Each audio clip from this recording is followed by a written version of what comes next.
My name is Rebecca Hayes. I'm 39, and I discovered that family loyalty has its limits when my own mother stood up at my ex-husband's custody hearing and called me an unfit parent. Your Honor, my daughter has always been unstable. My mother's voice echoed through the packed family courtroom. She can barely hold down a job. She's been in and out of therapy. And frankly, I don't think she should have custody of my grandson at all. I sat at the defendant's table wearing a simple navy blazer and white blouse, my brown hair pulled back in the same understated style I'd maintained for 15 years. The wedding ring I'd finally removed 6 months ago had left a pale band on my finger that seemed to glow under the harsh courtroom lights. My ex-husband, Marcus, smiled smugly from across the aisle, his expensive lawyer nodding, along with my mother's devastating testimony. They'd clearly planned this ambush, knowing that my own mother's words would carry weight with any judge. She's never been able to provide stability, my mother continued, her voice growing stronger as she warmed to her theme. She disappears for days at a time, claims she's working, but I've never seen evidence of any steady employment. My grandson needs a real home with his father who has a successful career and can actually support him. 8-year-old Tyler sat in the front row next to my sister Karen, his dark eyes wide with confusion as he watched his grandmother testify against his mother. Karen avoided my gaze, her silence as damning as our mother's words. I thought about the past 2 years since my divorce, about the nights I'd spent agonizing over custody arrangements while simultaneously handling some of the most complex cases in the state court system, about the careful balance I'd maintain between my professional responsibilities and my role as Tyler's mother. She lives in some tiny apartment downtown. My mother pressed on, drives an old car, can barely afford Tyler's school supplies.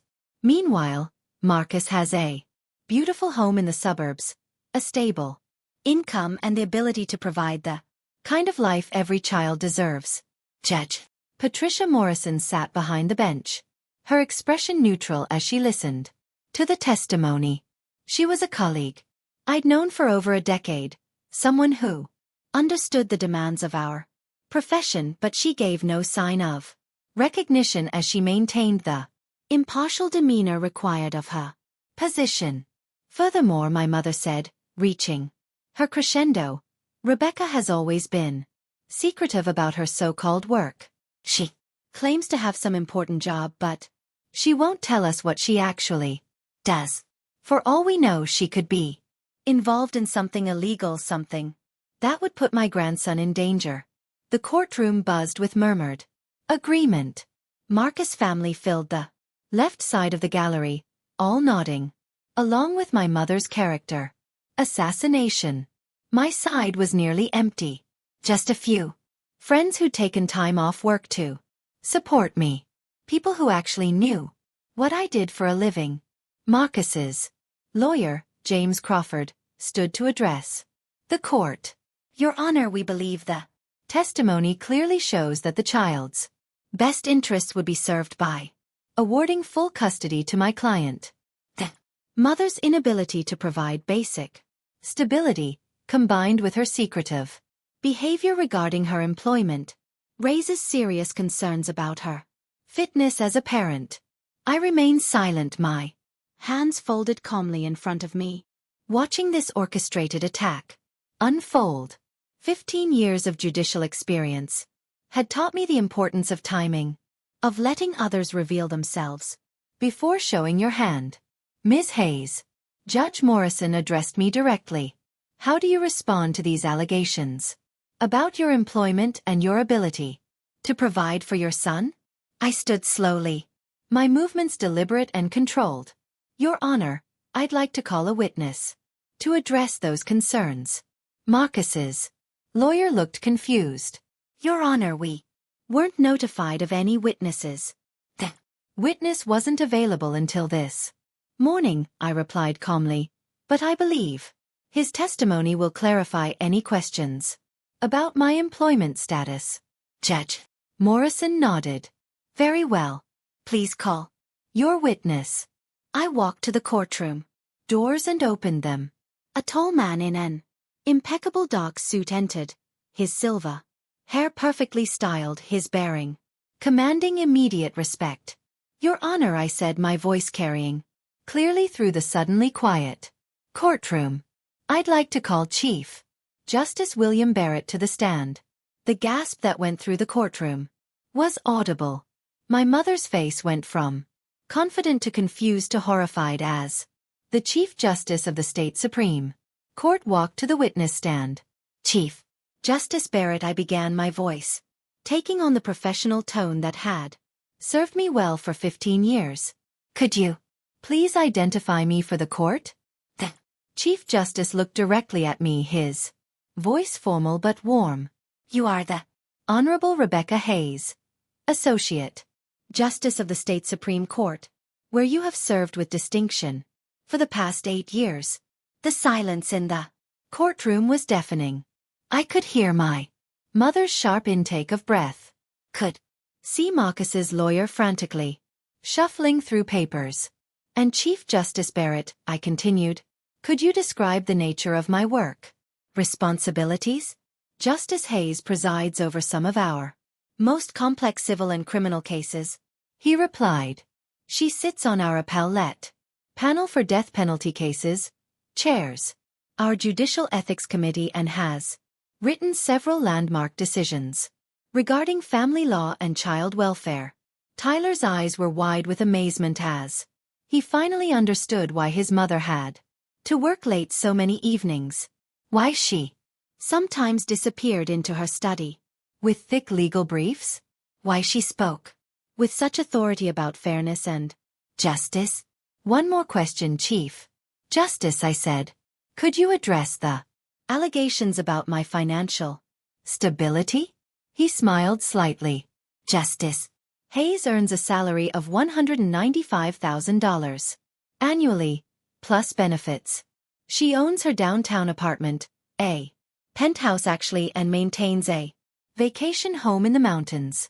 Her financial disclosure forms are part of the public record as required for all sitting judges. I turned to face the courtroom where my mother sat with her mouth hanging open, her carefully constructed testimony crumbling around her. Your Honor, I addressed Judge Morrison. I'd like to explain to the court why my family was unaware of my position.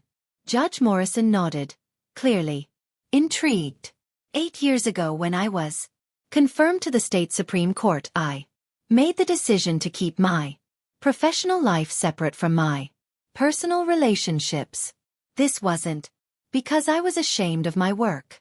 Quite the opposite. It was because I wanted my son to have a normal childhood without the pressure and scrutiny that comes with being a judge's child. I looked at Tyler, whose face showed a mixture of pride and confusion. I chose to live modestly, to drive a practical car, to shop at regular stores, rather than high-end boutiques. I wanted Tyler to understand the value of hard work and humility, not to grow up entitled because of his mother's position. Marcus was staring at me as if he'd never seen me before. During our marriage, he'd constantly criticized my boring job at the courthouse, never bothering to ask about the details of my work.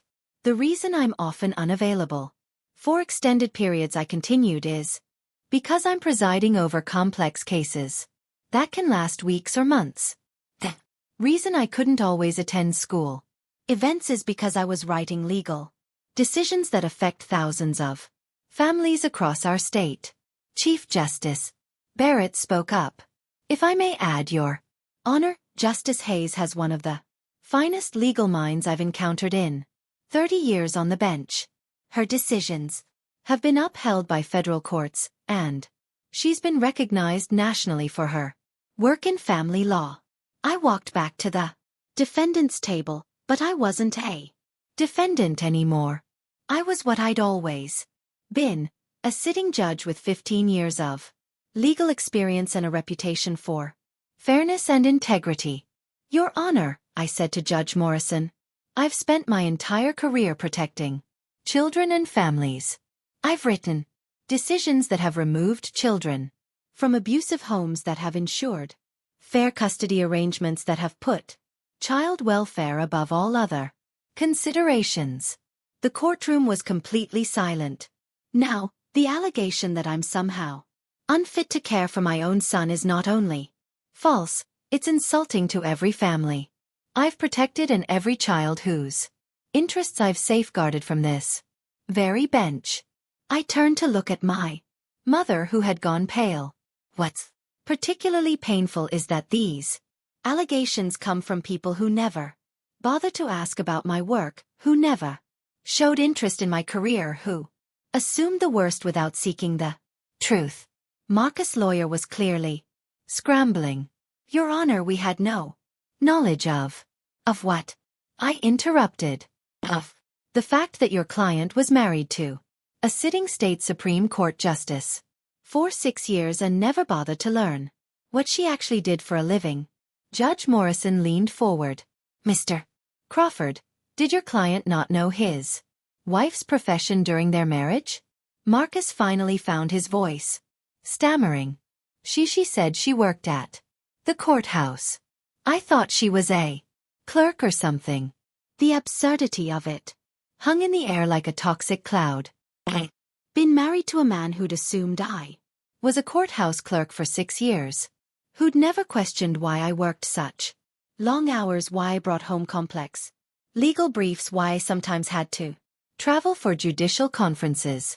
Your Honor, I said, addressing Judge Morrison directly, I'd like to submit my judicial performance evaluations, my financial disclosure forms, and my custody evaluation report prepared by Dr. Sandra Williams, a court-appointed child psychologist. Judge Morrison reviewed the documents quickly. Dr. Williams rated you as an exemplary parent with strong bonds to your child and no concerns regarding your ability to provide care and guidance. I looked around the courtroom one final time at my mother, who couldn't meet my eyes, at my sister, who looked ashamed, at my ex-husband, who was staring at the floor, at Tyler, who was looking at me with new understanding and pride.